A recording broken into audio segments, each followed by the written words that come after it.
गाय के दो बेटे हैं। बड़ा बेटा हीरा बेल और छोटा बेटा मोती बेल। दोनों भाई हमेशा और हर बात पर लड़ते ही रहते हैं। उन्हें देखकर गांव के दूसरे लोग अपने बच्चों से ऐसे कहते हैं, चुपचाप खाना खा ले, वरना तुझे हीरा और मोती जैसा भाई ला कर दूंगी। इतनी सी बात के लिए ऐसे क्यों कह रही हो माँ? मैं खा लूंगा खाना, आप बस वैसे भाई मत लेकर आना। ऐसे भाई हो तो कौन से माँ बाप खुश रहते हैं। इसलिए हीरा और मोती के पिता भी हर वक्त परेशान रहते हैं अपने बेटे को लेकर। सिर्फ उनके पिता ही नहीं। मुझे समझ में नहीं आ रहा है कांति, तुम इन बच्चों की हरकतें देखने के बाद भी उन्हें सुधरने की बजाय उनकी हरकतें देखकर हंसती ही क्यों? क्योंकि मुझे मेरे दोनों बच्चों पर पूरा विश्वास है। वो दोनों बड़े होकर एक दूसरे का सहारा बनेंगे। वो दोनों बड़े होकर ऐसे सच्चे भाई बनेंगे कि उन्हें मिसाल बनाएंगे। कांति गाय हर बार यही बात कहती है कहकर उसके पति हमेशा की तरह अपने खेत में काम पर चले जाते हैं।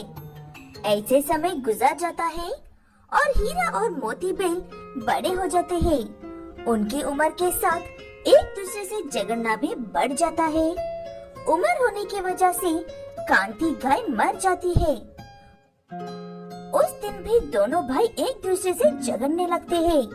तब उनके पिता, यहाँ पर तुम्हारी माँ का अंतिम संस्कार हो रहा है और तुम दोनों मूर्ख इस वक्त भी झगड़ा कर रहे हो। पता नहीं उसने तुम दोनों में ऐसा क्या देखा था जो हमेशा तुम्हारे बारे में अच्छा ही कहती थी। पहले इसे नहीं शुरू किया था पिताजी, मैंने कुछ भी नहीं कहा है। नहीं पिताजी, पहले भैया ने ही शुरू किया था, वो हमेशा ऐसे ही करता है। उनके पिता उनकी हरकतों से हार मानकर उन दोनों भाइयों को उसी वक्त अलग कर देता है और जो भी है उसका समान हिस्सा दोनों भाइयों में बांटकर उनकी शादियां करवा देते हैं। हीरा और मोती बेल अपने अपने घरों में रहकर खेती करते हुए चुपचाप जिंदगी गुजारते हैं, लेकिन कभी किसी दिन भी एक दूसरे से बात करने की कोशिश नहीं करते हैं। अपने पिता को भी एक एक महीना अपने पास रखकर एक दूसरे से ज्यादा अच्छे से देखने की कोशिश करते हैं। आज वो मेरे लौटने से पहले आकर आपको लेकर जाएगा पिताजी। अगर आपको कुछ चाहिए या किसी चीज की जरूरत है तो बताइए। वो कोई वो नहीं है बेटा, तुम्हारा छोटा भाई है।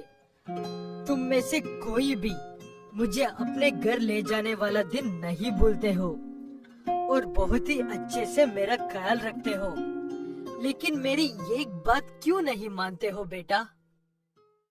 हीरा बेल बिना कुछ कहे वहाँ से चला जाता है। कुछ देर बाद मोती बेल आकर अपने पिता को लेकर जाता है। छोटे भाई मोती बेल के 4 बच्चे हैं, इसीलिए उनके पिता मोती बेल के पास बहुत ही खुशी से जाते हैं। बड़े भाई हीरा बेल के कोई बच्चे नहीं हैं। आप जब भी अपने बड़े भाई के घर पिताजी को लेने के लिए जाते हो, तब अचानक से हमारे घर में अनाज के कुछ बस्ते गायब हो जाते हैं और जब आप लौट कर आते हो तब तक वो पहले जितने हो जाते हैं। ऐसा क्यों? असल में जब मोती बेल अपने बड़े भाई के घर जब अपने पिता को लेने के लिए जाता है, तब बड़े भाई के कोई बच्चे नहीं है। भविष्य में बड़े भाई को दिक्कत होगी कहकर चुपके से अपनी मेहनत के 20 अनाज के बस्ते हीरा के घर में रख देता है। हीरा बेल भी मेरे छोटे भाई के 4 बच्चे हैं, उसे घर चलाने में दिक्कत होगी कहकर चुपके से अपनी मेहनत के 20 अनाज के बस्ते छोटे भाई मोती के घर में रख देता है। हर छोटी बात बड़ा करने वाले ये दोनों भाई अनाज की बात आते ही बात क्यों बदल रहे हैं, इस बात का पता लगाना होगा। ऐसे कहते हुए हीरा और मोती बेल के पिता उन पर हर नजर रखते हैं और 1 महीने में जानबूझकर देरी करते हैं, तब दोनों भाई 20-20 अनाज के बस्ते उठाकर एक दूसरे के सामने आते हैं। तुम्हारी माँ कहती थी, लेकिन मैंने कभी भी विश्वास नहीं कर पाया उस बातों का। तुम दोनों भाई ऐसे क्यों कर रहे हो, बता सकते हो? दोनों भाई कहते हैं कि वो चाहे कितना भी क्यों ना लड़ ले, वो दोनों है तो एक दूसरे का भाई है, इसलिए अच्छे वक्त में साथ होना हो, बुरे वक्त में हमेशा साथ रहेंगे कहते हैं। ये बात गांव में पता चलने पर कांती गाय ने जैसे कहा था, ठीक वैसे ही सभी लोग हीरा और मोती भाइयों की मिसाल के सिर्फ अपने बच्चों को शिक्षा देते हैं। मोनोबेल के 2 आलसी बेटे हैं, रमेश और सुरेश। ये दोनों ही बहुत आलसी हैं और अपने पिता की एक भी बात नहीं सुनते हैं। बेटा रमेश, बाजार से ये सामान तो लेकर आओ। माँ को खाना बनाने में देर हो रही है, मुझे खेत भी तो जाना है ना। वो भी तो खाली ही बैठता है ना, आप उसे क्यों नहीं भेज रहे हो पिताजी? उसे जाने के लिए कहो, मैं अगली बार चला जाऊंगा। नहीं नहीं, पिताजी ने तुमसे कहा है तो पहले तुम ही जाओ, अगली बार मैं जाऊंगा। ऐसे दोनों भाई आपस में बहस करते रहते हैं और मोनोबेल ये दोनों फिर से शुरू हो गए हैं कहकर खुद ही बाजार में जाकर सब्जियां खरीदने लगता है। तब उसे उदास देखकर सब्जियों की दुकान वाला, क्या बात है मोनू भाई, सुबह सुबह परेशान लग रहे हो? कोई बात हो तो बताकर दिल हल्का कर लो। तब मोनोबेल कहता है कि वो अपने दोनों आलसी बेटों से बहुत परेशान है। वो उन्हें सुधारने की लाख कोशिश कर रहा है, लेकिन वो सुधरते ही नहीं है। हाँ मोनू भाई, ऐसे बच्चे हो तो हर माँ बाप परेशान होते हैं, लेकिन तुम्हें अब परेशान होने की जरूरत नहीं है। मेरी बात ध्यान से सुनो। ऐसे कहते हुए सब्जी वाला मोनोबेल से कहते हैं कि पास वाले गांव में एक धनवान रहता है। उसके पास दुनिया भर की दौलत होने के बावजूद भी वो सुबह 4 बजे उठता है और अपने साथ सभी को सुबह 4 बजे उठाकर उनसे काम करवाता है। मैं आज ही जाकर उनसे बात करके सुरेश और रमेश को काम पर रखने को कहता हूँ। शायद सुबह 4 बजे उठने से उनका आलसीपन दूर हो जाए। ऐसे कहते हुए मोनोबेल पड़ोसी गांव के उस धनवान से बात करके रमेश और सुरेश बैलों को वहां पर काम पर लगा देता है। वो धनवान हर रोज सुबह रमेश और सुरेश बैलों को सुबह 4 बजे उठाकर उनके साथ ही रहकर घर के सारे काम करवाता है। इस बात से परेशान दोनों आलसी भाई, हमें जमीन पर एक पतली सी चद्दर लपेटकर सोने पर भी इतनी सुबह नींद नहीं उठ रहे हैं। सेठ जी इतने बड़े कमरे में इतने मूल्यम बिस्तर पर सोने पर सुबह 4 बजे कैसे जाग रहे हैं?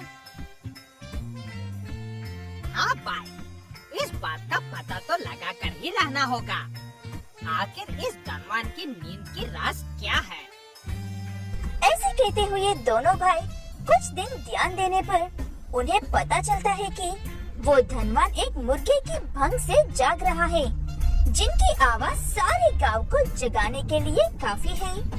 दोनों भाई एक दिन चुपके से जाकर उस मुर्गे को अच्छे से पकाकर खा लेते हैं और ऐसे कहते हैं, अब देखते हैं वो कैसे जागता है और हमें कैसे जगाता है। आहा, ये बात सोचकर ही कितना अच्छा लग रहा है। हमारे पुराने दिन वापस आ गए हैं। ऐसे कहते हुए उस दिन दोनों भाई अच्छे से सो जाते हैं। मुर्गी की आवाज नहीं आने पर धनवान भी नींद से नहीं जाग पाता है। 2-4 दिनों तक ऐसा ही चलता है। तब वो धनवान को ऐसा लगता है। ये क्या हो रहा है मेरे साथ? मैं अपनी जल्दी उठने की आदत से ही जानना चाहता हूँ, लेकिन ऐसे देर से जागूंगा तो लोग मुझे सभी धनवानों की तरह समझेंगे। ऐसे सोचकर परेशान हो रहा वो धनवान अगले दिन सुबह जल्दी उठने के चक्कर में रात को जब नींद से जागता था तभी सुबह हो गई है सोचकर सुरेश और रमेश बैल को भी नींद से जगाकर काम करवाता था।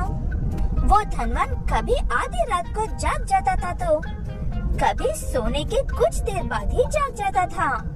इस बात से काफी परेशान होने के बावजूद भी दोनों आलसी भाई उस धनवान को कुछ कह नहीं पाते हैं। ये हमारे साथ क्या हो रहा है भाई? मैंने सोचा था कि पहले जैसे सुबह होने पर जागेंगे, लेकिन अब इतनी छोटी सी नींद सोना पड़ रहा है कि समझ में नहीं आ रहा है कि दिन कौन सा है और रात कौन सी है। ऐसे सुबह शाम बिना वक्त जागकर सुरेश और रमेश बैलों को आलसीपन गायब हो जाता है। जब ये बात मोनोबेल को पता चलती है तब वो सबसे पहले उस सब्जी वाले को धन्यवाद कहता है।